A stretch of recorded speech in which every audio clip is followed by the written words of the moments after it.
Sullivan, Randy here, and today is paint day for the cab for the John Deere 2510. Hopefully after today, everyone, this is going to look green, and that is going to look yellow. Well, the other side of that is going to look yellow anyway.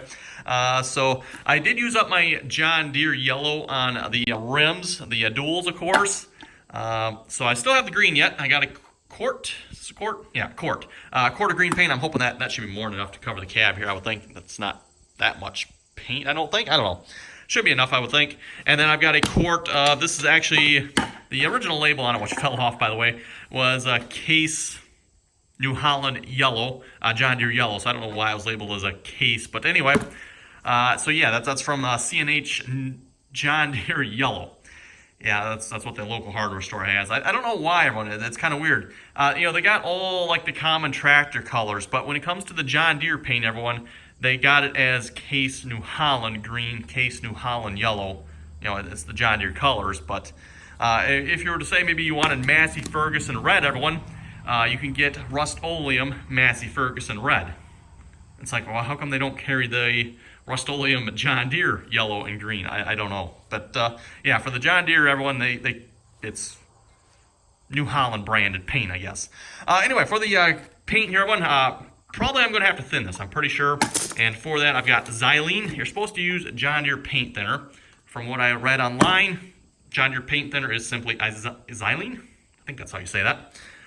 And then New Holland here says to use New Holland paint thinner. Not sure what that is, everyone. Kind of looked up that online. I didn't see a real good consensus on that. So the original label here said it was made with mineral spirits. So usually if it's made with mineral spirits, you can thin it with mineral spirits as far as I know. So that's probably what I'll do if it needs to be thinned. Just assuming here, everyone, for my sprayer, it will have to be. And for spray guns here, by the way, I've just got a Harbor Freight Model 1 here. Seems like it's worked pretty good. At least it's served me well over the years here. They actually come fairly highly recommended, I guess, to my understanding. So, yeah, we'll be giving this one a try. Also, I went ahead and purchased a new one there. They had a really good sale here a while back. This was, what, $9.99, I think, for this, everyone?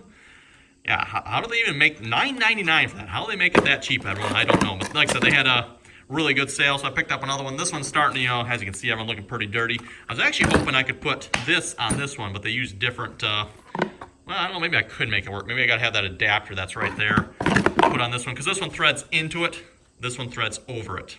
So that's probably the biggest problem I have with this one, everyone, at this point, is I need another one of these, because this is really starting to get pretty dirty. I don't know, for some reason it's hard to clean this.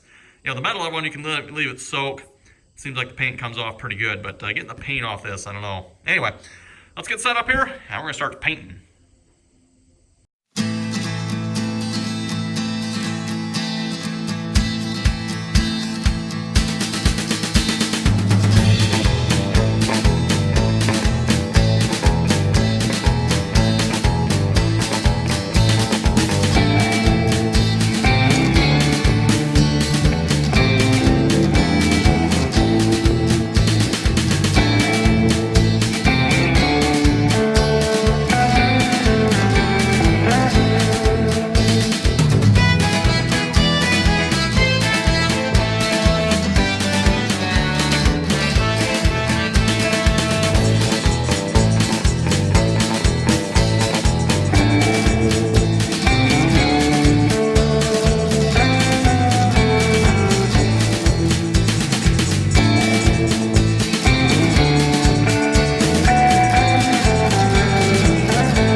Well, I think that'll do it for the painting here. I think that turned out pretty good here. I could definitely tell the green paint here I've been sprayed much better than the yellow paint did. I did have the yellow paint thinned slightly with mineral spirits, but I don't think it was quite thin enough. And I didn't want to go too heavy with the mineral spirits, everyone, just because I wasn't sure with the yellow paint what was actually supposed to be used with it. So, but yeah, green paint sprayed really well. Yellow paint looks pretty good too here, I think. Like I said, it didn't spray quite as well. I was having trouble with it sticking to the gun as well, so every now and then you get a glob that would come off, but still I think it turned out pretty good.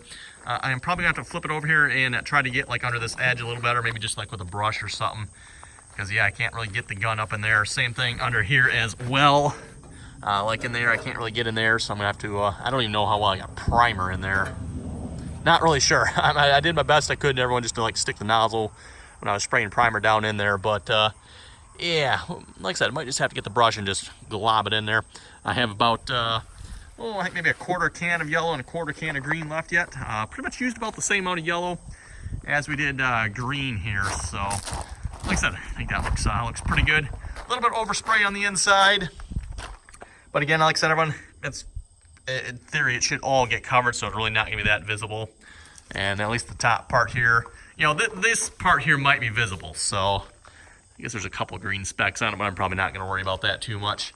So yeah, anyway, we'll let that dry a little more here. And I am meanwhile going to start working on the wiring here. So yes, looking forward to that. Oh yeah, got to tidy this wiring up here a little bit. Figure out how I'm going to run the positive, negative main power up to the front here. And then probably start determining how I'm going to run power to the cab as well. Let's kind of maybe debate, you know, I could just run one power cable, another separate fuse panel for the cab, or have all the fuses here. I don't know. I'm still leaning everyone. I'm probably just going to have all the fuses here, and we'll run, you know, like a half a dozen hot wires out up to the cab for whatever. You know, one for the radio, maybe, you know, 2, 3 of them for the lights, and I don't know. I think that's about it, right? Because the air conditioning unit itself will have its own power. Not going to worry about that. Yeah, so I'm going to start working on that here next, I guess. I did get the fuel pumped up here. Again, there's a little pump, little hand pump right underneath there. You pump that, you know, bleed the air out of there, and then I went around to the other side as well. Just open that up just a little bit, and pumped it till I had fuel coming out, a nice solid stream of it. So yeah, should be good. I don't know if I can quite get the tractor out. I don't mind maybe starting it, taking it for a spin here. We'll see once, but yeah, looking pretty good. I think looking pretty good.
Anything of that or not, but thanks for calling. I think we're going to wrap this video up here. I still have one wiring to do.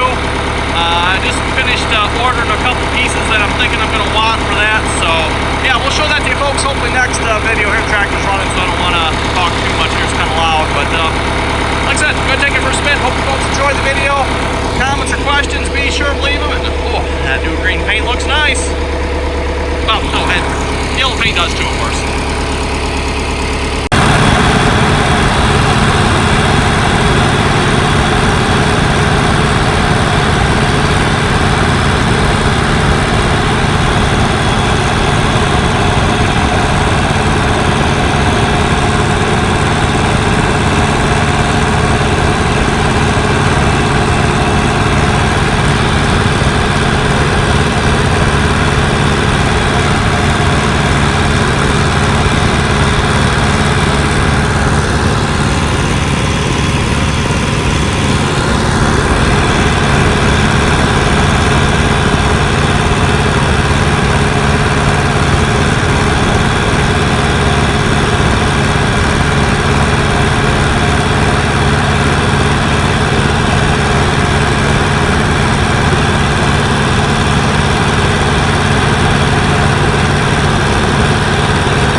Okay, just penning this on to the end of the video. Yes, everyone, I just killed the tractor. Yep, notice what's not lit. Notice what's in park. In park, not lit. This is why I wanted that light, everyone. This is why I wanted it. And I didn't even listen to it. Okay, so I don't have something. There it is. Okay.